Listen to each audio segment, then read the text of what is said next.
오늘 저는 우리가 매일 아무렇지 않게 반복하고 있는 그러나 99%가 전혀 알지 못하는 끔찍한 진실을 폭로하려 합니다. 여러분은 아십니까? 지금 이 순간 여러분의 익숙한 가정 부엌 속에는 단 하룻밤 만에 뇌졸중 위험을 높일 수 있는 침묵의 탄환이 숨어 있다는 사실을 그것은 담배도 아니고 술도 아닙니다. 바로 여러분이 매일 믿고 사용하고 있는 것들입니다. 저는 한국과 미국에서 노인 건강관리 분야에 30년 이상 종사해온 디아어 딜런입니다. 제 의료 경력 동안 저는 수백 건의 안타까운 뇌졸중 사례를 목격했습니다. 평범하게 잠자리에 든 사람들이 다음날 아침 손발이 마비되고 말이 어눌어지고 침대에서 그대로 쓰러지거나 심지어는 다시는 깨어나지 못하는 경우까지 있었습니다. 그리고 부검을 해보면 원인은 그들이 생각하던 것이 아니었습니다. 단 한 숟가락, 바로 그 작은 한 숟가락의 조미료가 혈관 속 시한폭탄으로 변해 있었던 것입니다. 그것은 혈관벽을 은밀히 파괴하고 혈압을 걷잡을 수 없이 치솟게 하며 치명적인 혈전을 형성시켜 여러분이 깊은 잠에 빠져 있는 동안에도 생명을 위협합니다. 그러나 이것은 시작에 불과합니다. 지금부터 저는 거의 모든 가정에 있고 모든 식사에 사용되는 6가지 극도로 위험한 조미료를 공개하려 합니다. 그것들은 시간과 날마다 여러분의 건강을 잔인하게 갉아먹고 있습니다. 특히 6번째 조미료, 제가 영상 마지막에 공개할 그 이름은 다른 어떤 것보다도 10배는 더 위험한 사신입니다. 그것은 한국인의 모든 식사에 빠짐없이 등장하며 매년 수백만 명에게 은밀히 피해를 입히고 있습니다. 시작하기 전에 아직 채널을 구독하지 않으셨다면 구독 버튼을 누르고 알림종을 켜두십시오. 그래야 현실적이고 실질적인 건강 조언을 놓치지 않을 수 있습니다.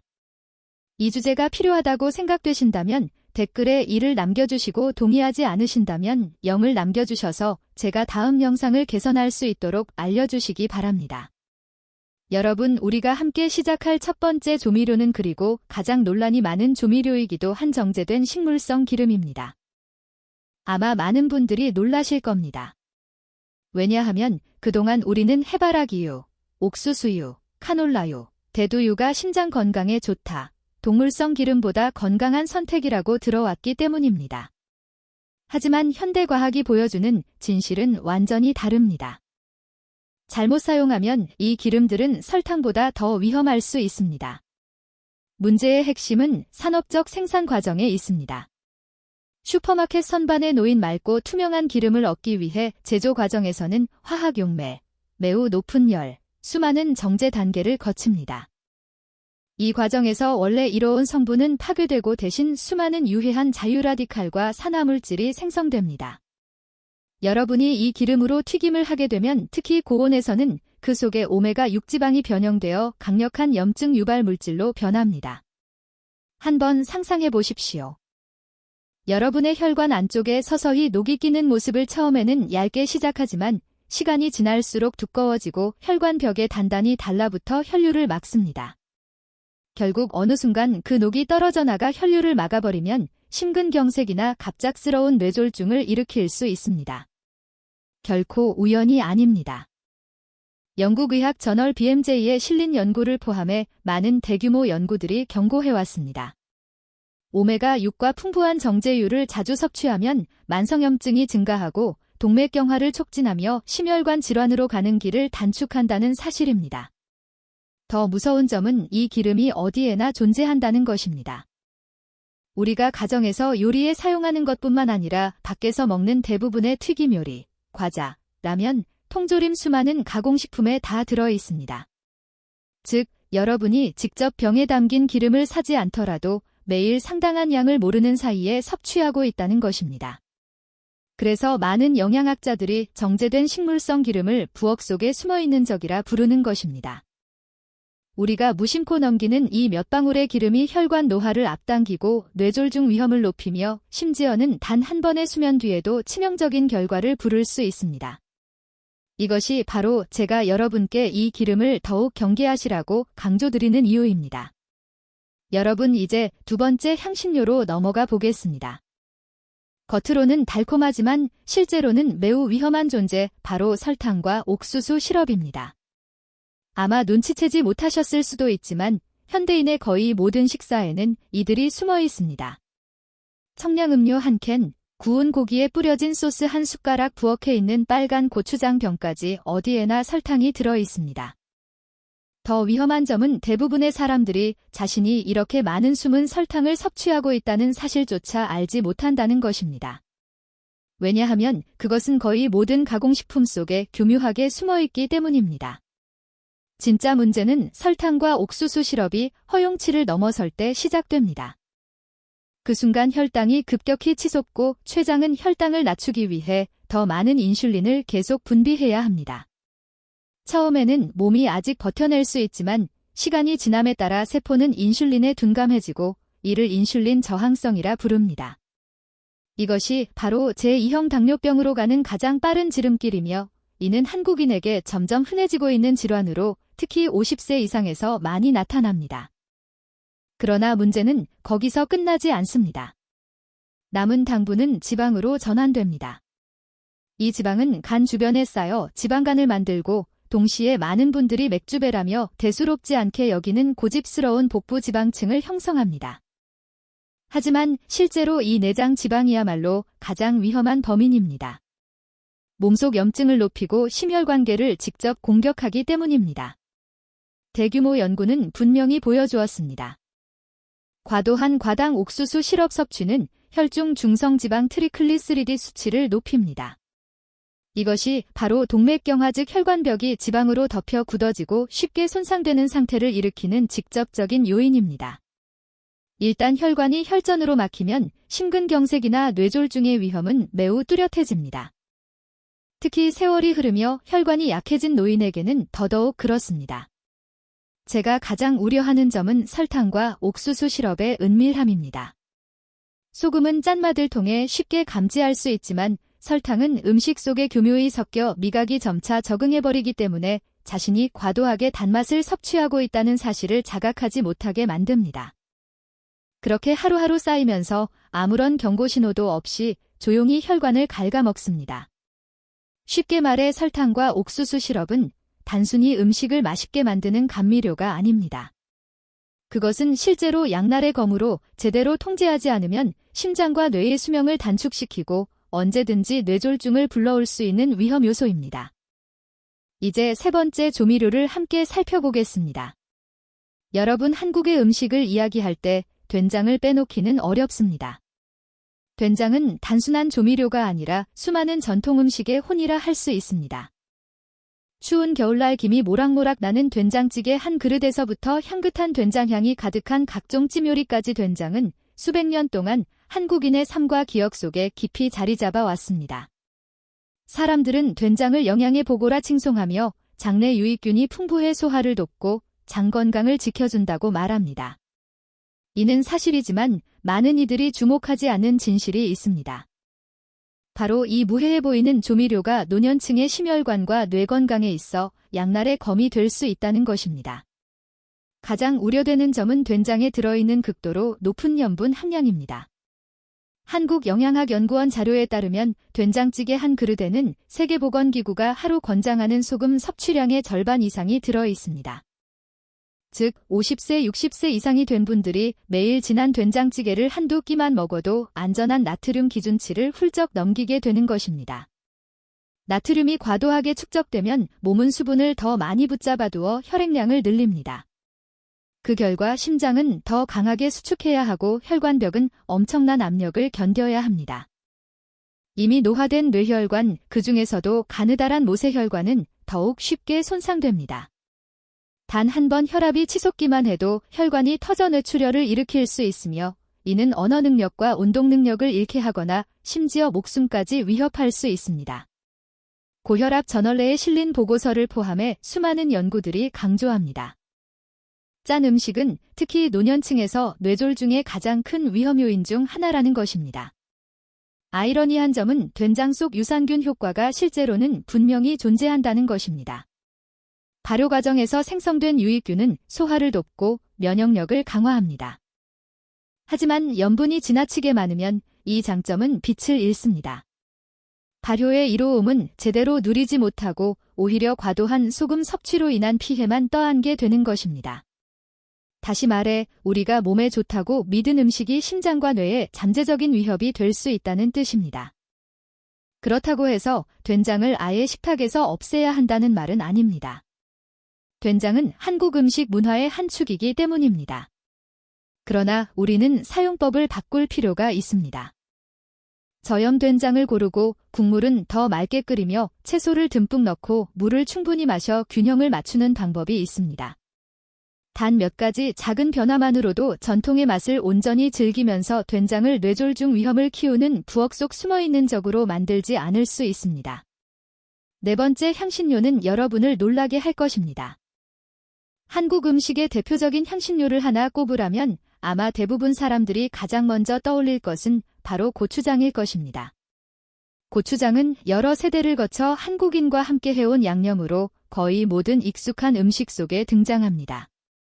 비빔밥 한 그릇, 매콤한 떡볶이 새빨간 김치 한 조각까지 어디에나 고추장의 흔적이 짙게 배어 있습니다. 매콤하고 짭짤하며 달콤한 맛이 조화를 이루어 강한 매력을 만들어내며 심지어 많은 사람들에게 고추장은 일종의 중독성 있는 존재가 되었습니다. 그러나 눈길을 끄는 그 붉은색 뒤에는 특히 노년층에게 심장과 뇌에 이중적인 위협을 가하는 위험이 숨어 있다는 사실은 잘 알려져 있지 않습니다. 고추장에서 가장 우려되는 점은 바로 소금과 설탕의 위험한 결합입니다. 짠맛만 있는 것이 아니라 이 양념은 상당한 양의 설탕과 발효된 전분까지 포함하고 있습니다. 즉, 작은 한 숟가락만으로도 소금과 설탕을 동시에 몸에 넣게 되는 것입니다. 소금은 혈압을 높여 혈관벽에 큰 압력을 가하고 설탕은 혈당을 급격히 변동시켜 췌장이 계속해서 인슐린을 분비하게 만듭니다. 이 두 요소가 결합되면 특히 중년과 노년층의 몸은 이중 부담을 짊어지게 됩니다. 심장은 혈액을 순환시키기 위해 더 빠르고 강하게 뛰어야 하고 췌장은 밤낮으로 혈당을 조절하느라 혹사당합니다. 많은 의학 연구가 이러한 위험성을 확인했습니다. 소금과 설탕이 동시에 많이 들어간 음식을 자주 먹으면 동맥경화 형성이 빨라집니다. 동맥벽에 녹슨 쇳조각처럼 플라크가 달라붙고 시간이 지날수록 두꺼워져 쉽게 터지면서 혈전을 만듭니다. 이 혈전이 이동하면 혈류를 막아 뇌졸중이나 심근경색으로 이어질 수 있습니다. 임상영양학 저널에 실린 보고서도 나트륨과 첨가당이 많은 식단이 노년층의 심혈관 질환 사망률과 직접적으로 연관되어 있음을 보여주었습니다. 제가 정말로 걱정하는 것은 고추장이 한국인의 밥상에 거의 매일 올라온다는 사실입니다. 우리는 탄산음료나 과자 섭취를 줄이려 노력할 수 있지만 정작 밥이나 국에 들어가는 빨간 고추장 한 숟가락이 날마다 소금과 설탕을 몸속에 쌓이게 하는 주범이라는 사실은 잘 인식하지 못합니다. 물론 저는 여러분께 고추장을 완전히 끊으라고 권하지는 않습니다. 고추장은 단순한 양념이 아니라 한국인의 문화적 혼이 담긴 음식이기 때문입니다. 중요한 것은 우리가 그것을 사용하는 방식입니다.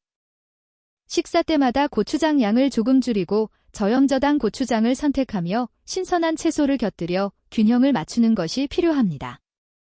이렇게 작은 변화만으로도 전통의 깊은 맛은 지키면서 고추장이라는 이중 위험이 심장과 뇌에 끼칠 수 있는 잠재적 위험으로부터 자신을 보호할 수 있습니다. 여러분, 다섯 번째 조미료에 이르러 저는 많은 분들을 놀라게 할 수도 있는 사실을 말씀드리고자 합니다. 한국인은 전 세계에서 가장 짜게 먹는 집단 중 하나라는 것입니다. 소금, 간장, 각종 젓갈이들은 거의 모든 식사에 빠지지 않습니다. 아침에는 뜨끈한 국, 점심에는 새빨간 김치, 저녁에는 찌개나 조림이 더해집니다. 모두가 짭짤한 맛으로 가득 차 있습니다. 우리는 이 짠맛에 너무 익숙해져서 그것을 음식의 혼이라 여기지만 사실 이 습관은 날카로운 칼날처럼 매일 심혈관과 뇌 건강을 은밀하게 갉아먹고 있습니다. 세계보건기구는 성인이 하루에 섭취해야 할 소금의 최대치를 밥온지, 즉 작은 티스푼 하나로 권고합니다. 하지만 한국영양학연구원 자료에 따르면 한국인이 섭취하는 소금의 평균량은 이 안전기준의 2배 심지어 3배에 달한다고 합니다. 다시 말해 국과 김치 그리고 한 접시에 장아찌나 양념장만 곁들여도 하루에 넘지 말아야 할 한계를 이미 초과한다는 뜻입니다. 소금, 정확히 말해 나트륨이 과도하게 몸속에 들어오면 몸은 수분을 더 붙잡아두게 됩니다. 혈액량이 늘어나고 심장은 더 무겁게 일하며 혈액을 온몸으로 내보내야 합니다. 그 압력이 혈관벽으로 몰리는데 특히 뇌 속에 가늘고 연약한 혈관이 쉽게 손상됩니다. 그 결과는 고혈압이며 잘 아시다시피 고혈압은 뇌졸중의 직접적이고 가장 큰 원인입니다. 뇌졸중 저널에 실린 한 연구에서는 하루 소금 섭취를 2기만 줄여도 노년층의 뇌졸중 위험을 거의 20%나 낮출 수 있다고 밝혔습니다.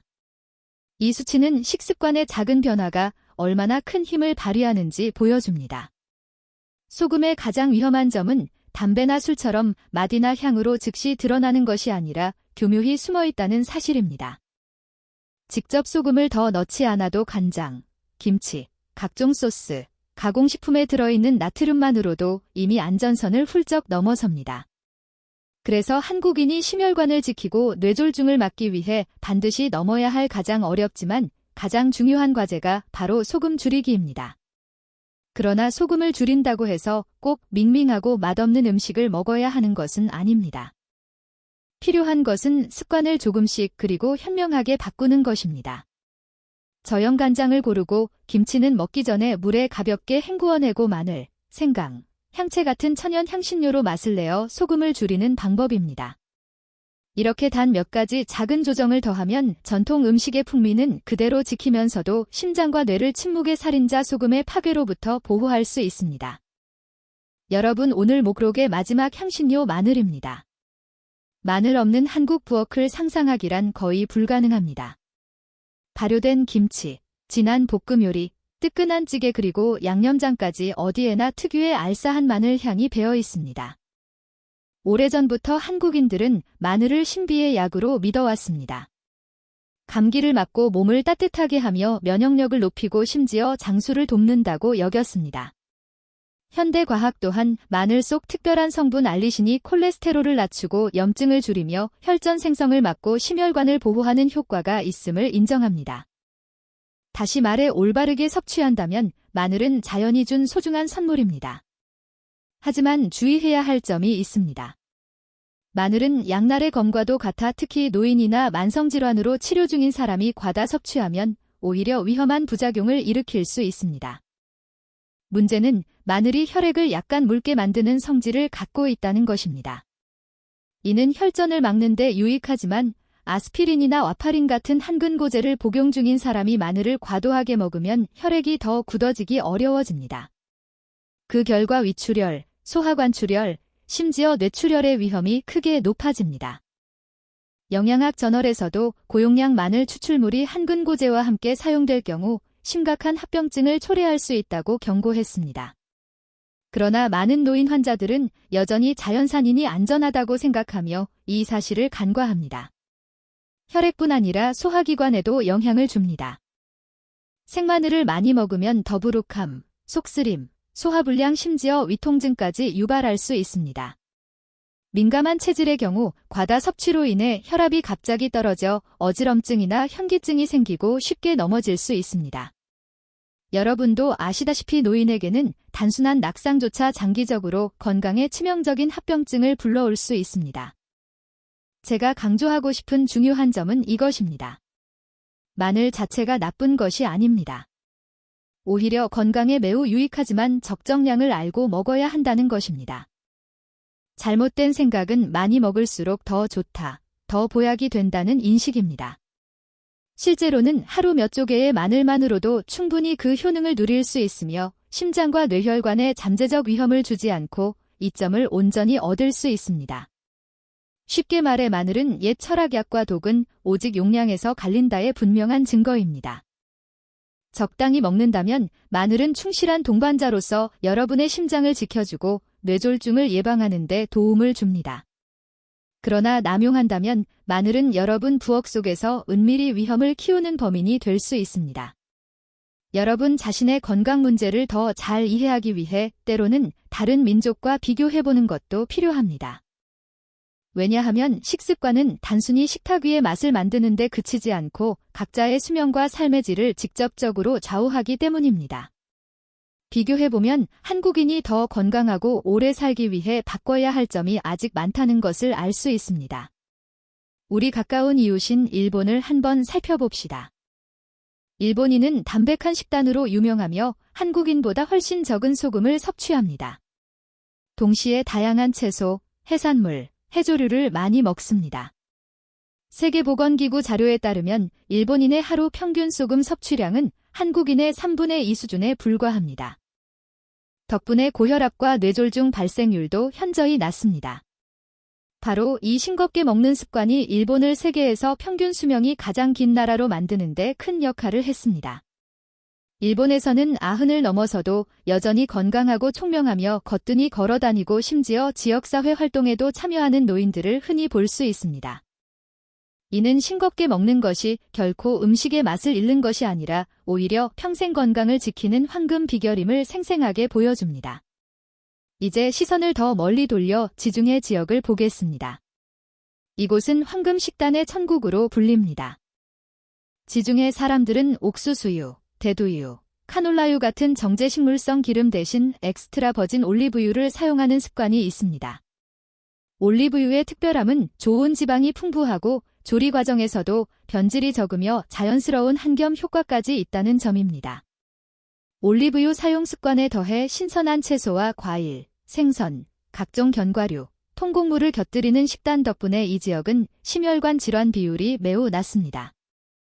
흥미로운 점은 이들이 여전히 와인을 마시고 치즈를 먹으며 때때로 붉은 고기를 즐기지만 식단 전체의 균형 덕분에 심혈관 건강은 잘 지켜진다는 사실입니다. 심지어 많은 국제 연구들은 지중해식 식단이 기억력을 향상시키고 정신을 맑게 하며 노년층의 인지저하를 예방하는 데 도움이 된다고 보고합니다. 이 두 장면을 나란히 놓고 보면 아주 분명한 사실이 드러납니다. 수명과 국민 건강은 식습관과 긴밀히 연결되어 있다는 것입니다. 일본인은 소금을 더 잘 조절하기 때문에 뇌졸중 발생률이 낮습니다. 지중해 사람들은 정제유 대신 올리브유를 선택하기 때문에 심혈관이 더 건강합니다. 그렇다면 우리는 어떻습니까? 만약 계속해서 짜게 먹고 절임 음식을 많이 섭취하며 조리에 산업용 기름을 사용한다면 뇌졸중과 심장병 그리고 여러 만성질환의 위험은 늘 도사리고 있을 것입니다. 그러나 반가운 소식은 우리가 충분히 이 소중한 경험에서 배울 수 있다는 점입니다. 매일 식사에서 조금씩만 바꿔도 됩니다. 소금을 줄이고 정제유를 줄이며 더 신선하고 건강한 식품을 선택하십시오. 그러면 분명히 수명을 늘리고 심장과 뇌를 더 오랫동안 건강하게 지켜 노년을 진정으로 평온하고 충만한 시기로 만들 수 있을 것입니다. 여러분, 제가 처음부터 강조하고 싶은 진실이 하나 있습니다. 뇌졸중은 결코 예고하지 않습니다. 언제든지 갑자기 찾아올 수 있으며 때로는 평온한 잠자리 이후에도 발생할 수 있습니다. 전날 아침까지만 해도 건강하게 공원을 산책하던 분이 다음날 아침에는 반신마비로 입이 비뚤어지고 말이 어눌해진 채 깨어날 수 있습니다. 뇌졸중은 반신마비, 기억상실, 의사소통과 일상생활의 어려움과 같은 심각한 후유증을 남깁니다. 그러나 다행스러운 것은 매우 간단하고 집에서 바로 실천할 수 있는 식습관과 생활습관만으로도 이 위험을 충분히 줄일 수 있다는 점입니다. 세계적인 대규모 연구들에 따르면 단 몇 가지 습관만 바꿔도 뇌졸중 위험을 3,400%까지 낮출 수 있다고 합니다. 이 수치는 우리가 어떤 약보다도 예방이 더 중요하다는 사실을 보여줍니다. 지금부터 제가 가장 실질적인 비결을 말씀드리겠습니다. 첫째, 그리고 가장 중요한 것은 집에서 혈압을 꾸준히 확인하는 것입니다. 노인 뇌졸중의 절반 이상은 고혈압과 직접적으로 연관되어 있습니다. 혈관을 집안의 수도관이라고 생각해 보십시오. 수압이 지나치게 강하면 관이 부풀어 오르고 금이 가고 언제든 터질 수 있습니다. 고혈압도 마찬가지입니다. 뇌혈관이 과도한 압력에 의해 얇아지고 팽창하다가 갑자기 터져 뇌출혈을 일으킬 수 있습니다. 그렇기 때문에 매일 아침 기상 직후 한 번, 밤에 잠들기 전 한 번, 최소 하루 2번은 혈압을 재는 습관을 들이셔야 합니다. 요즘 전자혈압계는 사용하기도 쉽고 몇 분이면 자신의 상태를 분명히 알 수 있습니다. 정기적으로 측정하면 이상 신호를 조기에 발견하고 생활 습관을 조정하거나 의사의 진료를 받을 수 있습니다. 둘째, 식사에서 나트륨 섭취를 칼륨으로 균형 잡는 것입니다. 소금 나트륨은 체내 수분을 붙잡아 혈압을 올리지만 칼륨은 반대로 나트륨을 몸 밖으로 배출시켜 혈압을 안정시킵니다. 하지만 이 간단한 비밀을 강구하는 경우가 많습니다. 바나나, 고구마, 시금치, 호박, 토마토, 감귤류와 같은 익숙한 음식에서 칼륨을 보충할 수 있습니다. 매 끼니마다 칼륨이 풍부한 채소를 곁들이거나 식후 디저트로 바나나 한 개만 추가해도 심장과 뇌혈관은 훨씬 더 잘 보호받습니다. 셋째, 충분한 수분 섭취입니다. 너무 당연한 얘기 같지만 실제로 많은 분들이 놓치고 있는 부분입니다. 수분이 부족하면 혈액이 더 끈적해지고 흐름이 느려지면서 혈전이 생기기 쉬워집니다.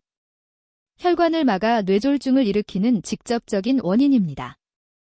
반대로 수분을 충분히 섭취하면 혈액이 묽어져 원활하게 흐르고 신장이 나트륨 배출을 도와줍니다. 노인은 하루 1.5리터의 물을 나누어 마시는 것이 좋습니다. 단 한 번에 몰아서 마시는 것이 아니라 여러 차례 나누어 마셔야 합니다. 특히 갈증을 느낄 때까지 기다리지 말고 작은 물병을 옆에 두고 하루 종일 조금씩 마시는 습관을 들이십시오.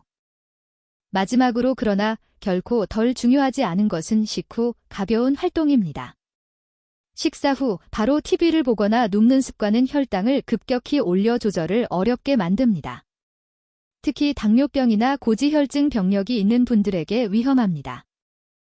단지 식사 후 3에서 5분간 집안을 천천히 걷거나 간단한 스트레칭을 하는 것만으로도 혈당은 안정되고 소화도 원활해집니다. 단순하지만 심장과 뇌에 큰 도움이 되는 습관입니다. 결론적으로 뇌졸중 예방은 복잡하거나 비용이 많이 드는 방법을 요구하지 않습니다. 몇 시간씩 달리기를 하거나 극단적인 식이요법을 할 필요도 없습니다. 작은 변화들이 꾸준히 이어질 때 진정한 예방이 됩니다. 매일 혈압을 체크하고 칼륨이 풍부한 음식을 먹고 충분한 물을 마시고 가볍게 움직이는 것, 이 4가지 습관은 누구나 쉽게 실천할 수 있습니다. 여러분이 한 걸음씩 꾸준히 적용한다면 뇌졸중 위험은 분명히 줄어들 것입니다. 무엇보다 노년의 삶이 더욱 건강하고 평온해져 아침마다 깨어나는 순간이 두려움이 아닌 기쁨이 될 것입니다. 여러분, 오늘 우리는 단 하룻밤만 해도 뇌졸중 위험을 높일 수 있는 익숙한 6가지 향신료를 살펴보았습니다. 꼭 기억하십시오. 향신료는 음식을 더 맛있게 만들기 위해 존재하지만 잘못 사용하면 가정의 식탁을 건강의 위협으로 바꿀 수도 있습니다. 뇌졸중은 예고하지 않으며 단 하나의 잘못된 식습관이 오랜 시간 쌓이기만 해도 충분히 불행한 결과로 이어질 수 있습니다. 그러니 제발 오늘부터 바로 변화를 시작하시기 바랍니다. 요리할 때 소금을 절반만 쓰고 밥상에서 고추장을 반 숟가락만 줄여보십시오. 단 일주일 만에 몸에서 달라지는 변화를 느끼실 수 있습니다. 혈압이 더 안정되고 숙면이 깊어지며 마음도 한결 가벼워질 것입니다. 그것이 바로 지혜로운 선택이 주는 소중한 보상입니다. 오늘 내용이 유익하다고 느끼셨다면 구독 버튼을 누르고 알림을 설정해 두셔서 앞으로도 제가 전해드릴 실제적이고 실천 가능한 건강 정보를 놓치지 마시기 바랍니다. 또한 댓글로 여러분의 생각과 경험을 남겨주십시오. 제가 직접 읽고 함께 나누겠습니다. 끝까지 함께 해주신 여러분께 진심으로 감사드립니다.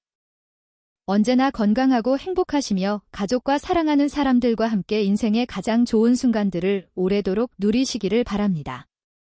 다음 영상에서 다시 뵙겠습니다.